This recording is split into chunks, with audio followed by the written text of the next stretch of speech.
Olá, meu nome é Winnick Jardel e sejam bem-vindos a mais um vídeo. Bom, no vídeo de hoje eu quis trazer um pouco sobre o dia 8 de janeiro, de 2022, que aconteceu pós-eleições presidenciais aqui no Brasil.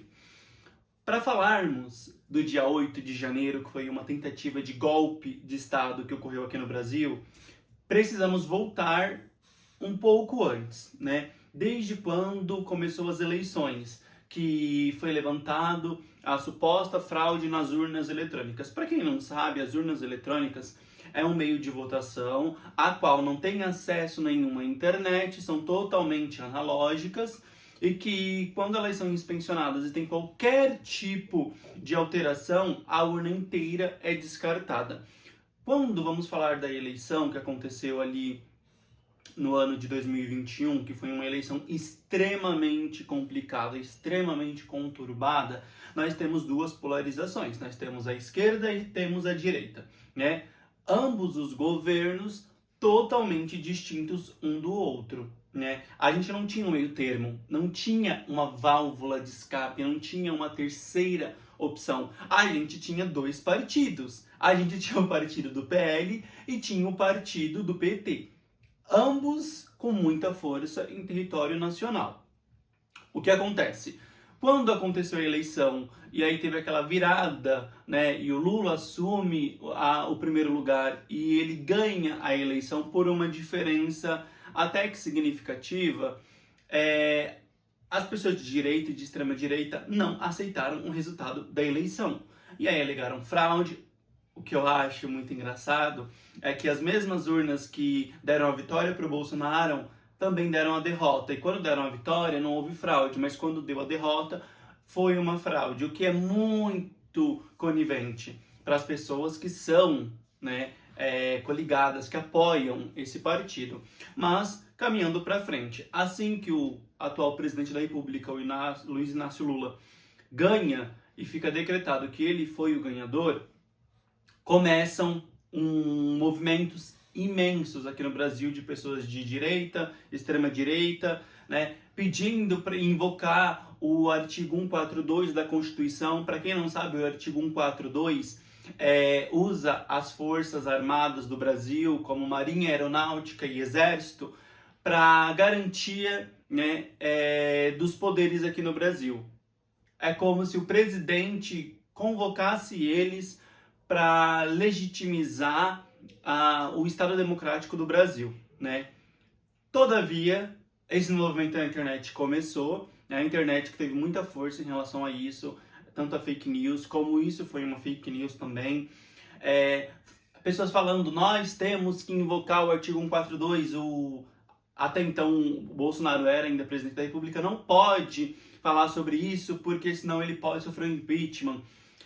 Ou pode ser preso por tentativa de golpe. As pessoas que divulgavam esses vídeos já estavam falando o que aquilo seria. Conseguem entender a gravidade do que era isso? E mesmo assim, continuaram fazendo vídeos e vídeos nas redes sociais.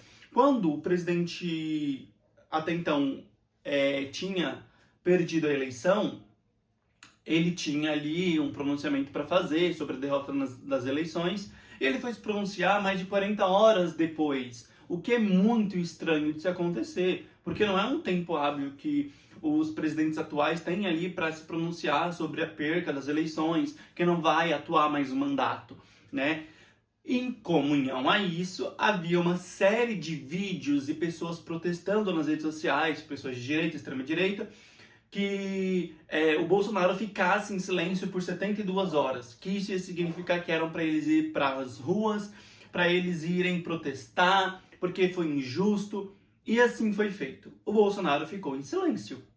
Ele não fez nenhum vídeo para falar para as pessoas se acalmarem, ele não fez nenhum vídeo reconhecendo derrota. No pronunciamento que ele fez 40 horas depois, ele ainda não reconheceu a derrota nas urnas. O que é muito estranho, sendo que ele foi derrotado, viralizando num teor que ele não pode se pronunciar, porque ele vai ficar em silêncio, que é para nós irmos fazer esse movimento.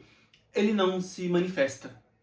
ele deixa acontecer. Eu acredito que muito do processo que hoje o ex-presidente Bolsonaro sofre, né, em relação à tentativa de golpe, é muito correlacionado à postura dele quando tudo isso estava acontecendo, sabe? Quando ali no mês de dezembro, pessoas fazendo atentados em nome dele, porque eram eleitores dele, e quando eram presos, falavam que estavam fazendo aquilo porque não concordava com as eleições, e que eu vou explodir isso daqui porque o Bolsonaro vive.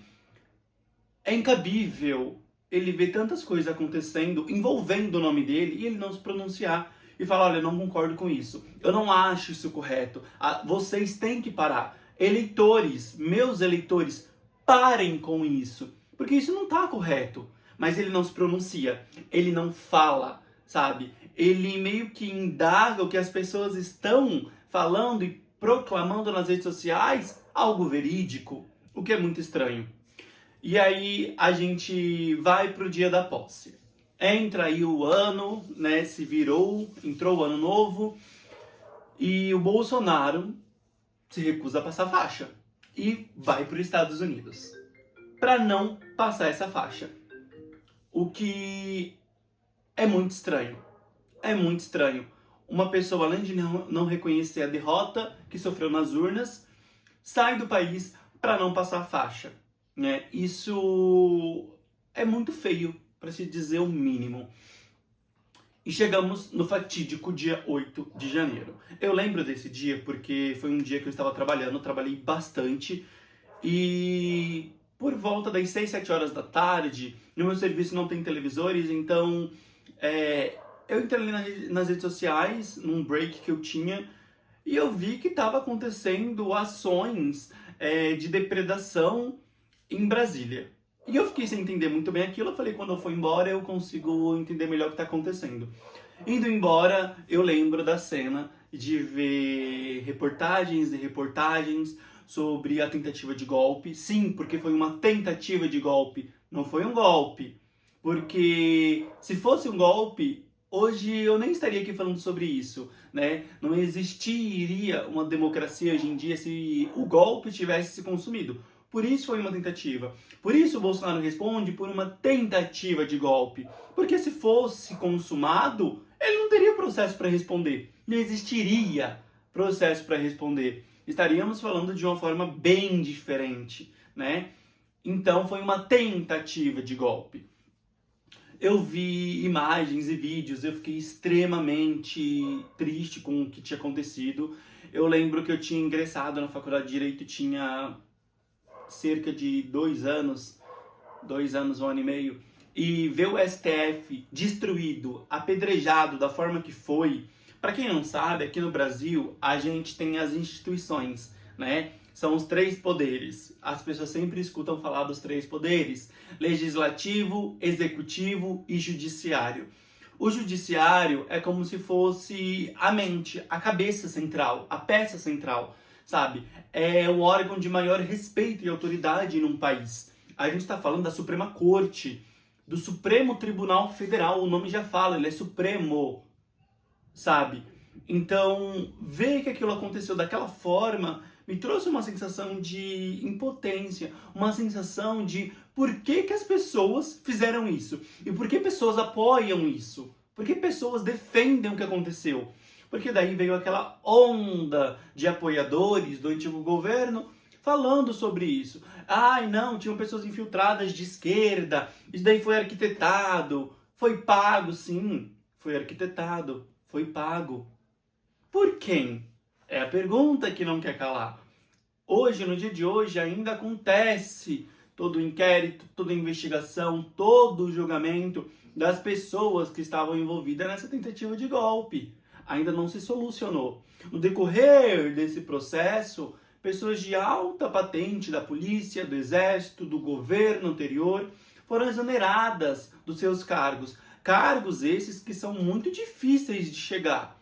Então as pessoas se prostraram a estudar, a se aperfeiçoar, a trabalhar e galgar para chegar no cargo que chegaram, para serem exoneradas por imprudência, negligência ou até imperícia mesmo, sabe? Por falta de decoro, falta de compromisso com o que pedia o ofício daquelas pessoas. Então, entra o dia 8 de janeiro.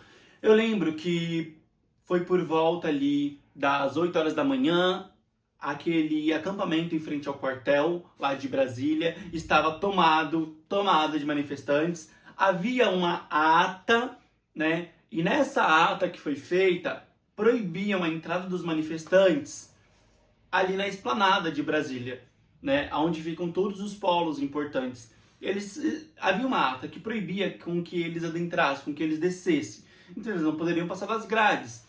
Ok, havia o policiamento para fazer a segurança dos manifestantes, porque para quem não sabe, o direito de greve, de manifestação, é constitucional dos brasileiros. A gente pode fazer isso, desde que seja de forma pacífica. As horas foram passando, né, o dia foi adentrando. Por volta ali das meio-dia até as 2 horas da tarde, os manifestantes começaram a chegar na esplanada dos poderes e começaram a adentrar as grades. E foi quando aconteceu o que de mais terrível poderia acontecer. Uma manifestação, que até então todas as manifestações têm cunho pacífico, começou a ficar totalmente agressiva. Então eles quebram as grades, adentram a esplanada e vão depedrando tudo que eles veem pela frente. Eles quebram equipamentos, eles quebram estrutura, eles agridem policiais, eles derrubam cavalo, agridem cavalos, quebram viaturas e vão para cima. Com muito ódio. Tudo que a gente vê sobre aquele dia tem correlação com muito ódio, com não aceitar um processo democrático, entender que as pessoas ganham e perdem, sabe? As pessoas tinham que entender que o Bolsonaro muitas vezes não perdeu pelo governo, com a forma com que ele governou o mandato dele, mas sim pela forma com que ele se omitiu em muitas vezes. A gente está falando de um governo, um primeiro governo, né, do Bolsonaro, que aconteceu uma pandemia, que foi gravíssima. Mais de 500 mil de brasileiros morreram nisso, né? Então o mundo estava em alerta. Enquanto a frase "fique em casa se puder" era proferida, ele falava "fique em casa nada", sabe? Ele ria de pessoas que estavam se asfixiando, ele imitava pessoas se asfixiando. Essas frases é tirada de contexto. Não, não é tirada de contexto. É vista na íntegra. Na íntegra. Ele dava coletivas de imprensa. E na íntegra ele fazia esse tipo de brincadeira. Ou nas lives que ele colocava nas suas redes sociais. Que não era brincadeira. Ele foi muito negligente. Isso é um ponto. Ele foi negligente demais durante a pandemia. Quando as pessoas entenderam que aquilo não era cabível, que não era a posição de um chefe de Estado, enquanto os chefes de Estados de muitos países do mundo entendiam a dor dos cidadãos, corriam para comprar a vacina ou para apoiar seus institutos a desenvolverem as vacinas, aqui ele falava que ia virar jacaré se tomasse a vacina, sabe? Que não ia ser acometido de uma gripezinha, quando muito o seu físico de atleta. Então, por mais que os eleitores falem, essas frases foram tiradas de contexto, não foram tiradas de contexto. Está na íntegra. É público, basta assistir entrevistas dele na íntegra e ver onde essas frases se encaixam. Aos eleitores dele, não sejam coniventes com isso. Mesmo assim, continuam sendo coniventes com isso. Há de um entendimento dessas pessoas que eu não sei o qual modesto é esse entendimento, né? Porque para mim soa como uma leve lavagem cerebral que sofreram ao longo do tempo. O rico eu entendo defender.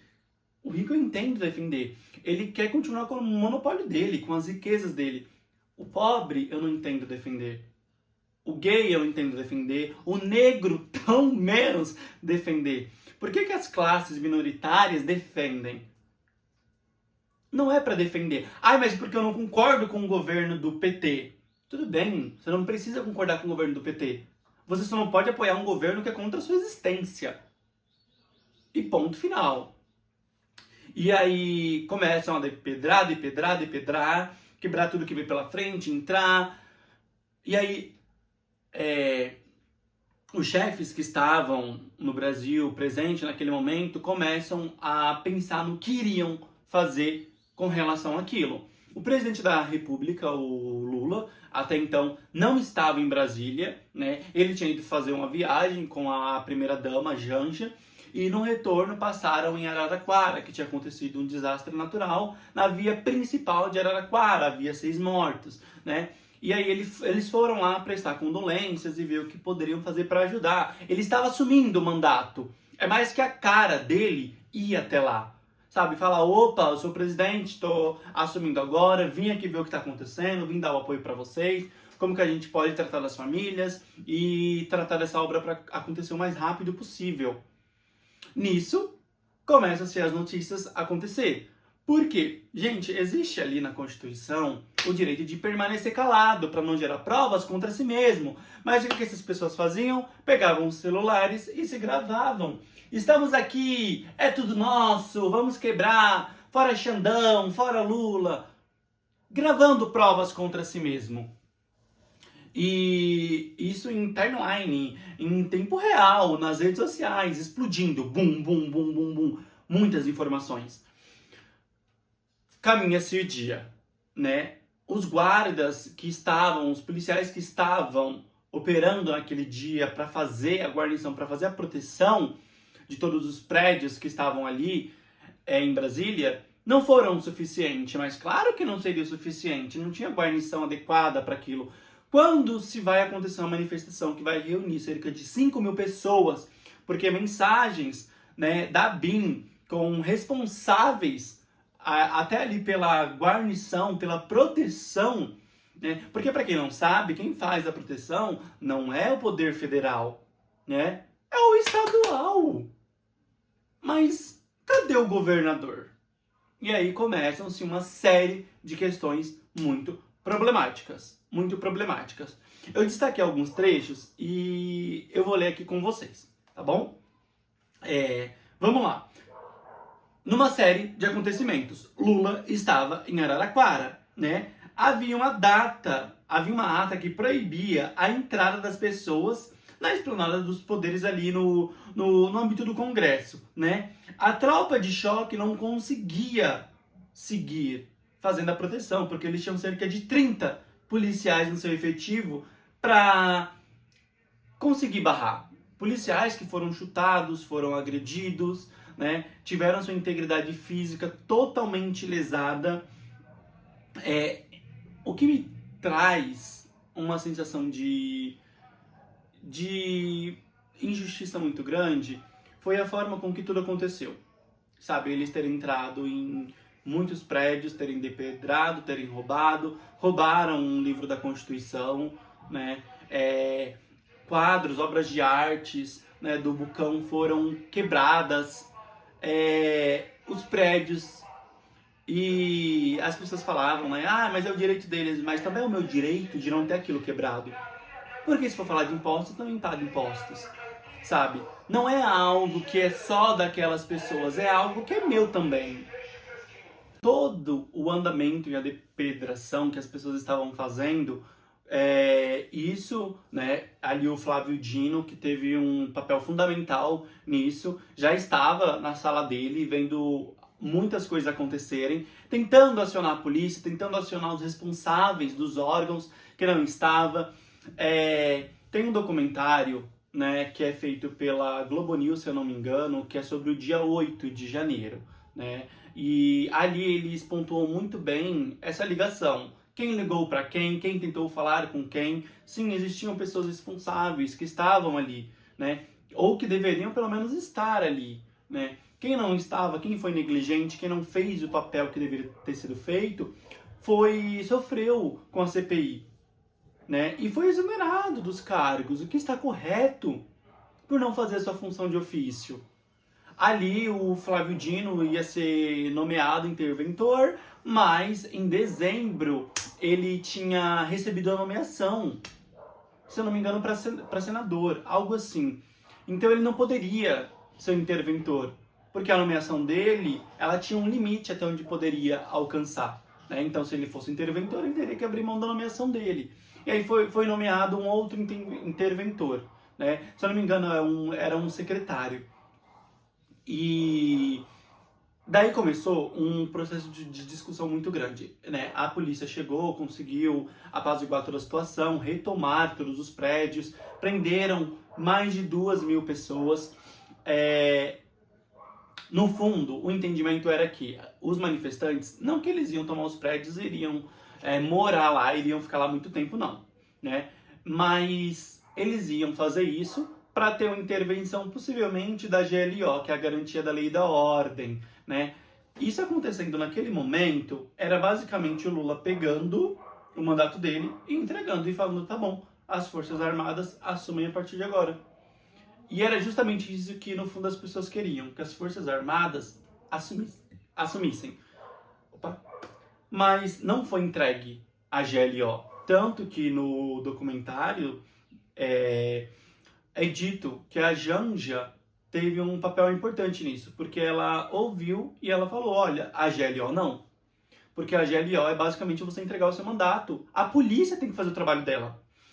Quando as Forças Armadas, né, a polícia no caso, chegou, conseguiu fazer a retomada dos prédios, prender as pessoas, milhares daquelas pessoas correram de volta para os acampamentos. Um específico em frente ao quartel-general. Nisso, a polícia foi até lá e ia fazer a apreensão dessas pessoas. Já estava tarde, em ligações com o presidente Lula, teve ali o consentimento dele de, ok, cerquem, e no outro dia, 6 horas da manhã, prendam todo mundo que tá lá e não deixem ninguém sair.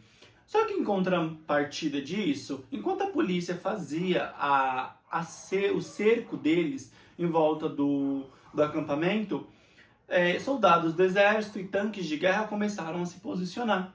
Só que nas imagens vocês não veem eles se posicionando de frente para o acampamento, mas de frente para a polícia. É quase como se fosse um embate. Há quem diga que se não fosse firmado o acordo de quando os policiais queriam entrar, e o Flávio Dino falou, é a lei, eu vou fazer cumprir a lei. E o exército se recusava a ajudar eles a entrar, há quem diga que se esse acordo não fosse firmado de tudo bem, não vamos entrar, mas amanhã, às 6 horas da manhã, começaremos a fazer a apreensão. Ali poderia ter se estourado uma possível guerra entre policiais e o exército, e hoje estaríamos falando de uma outra coisa, muito mais grave, né? Ali teria realmente acontecido um problema, porque você teria forças policiais e força do exército se confrontando, o que não é bom de jeito nenhum. Passando tudo isso, né, a gente consegue respirar e ver o quão problemático foi tudo aquilo que aconteceu.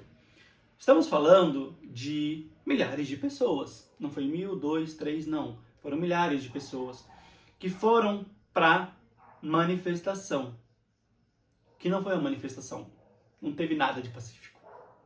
Quando a gente pega o histórico, não houve nada de pacífico. Eles foram para depedrar, eles foram para tentar dar um golpe de Estado. Foi uma tentativa de golpe de Estado. E nós, cidadãos, que não concordamos com isso, não podemos deixar que esqueçam o que fizeram.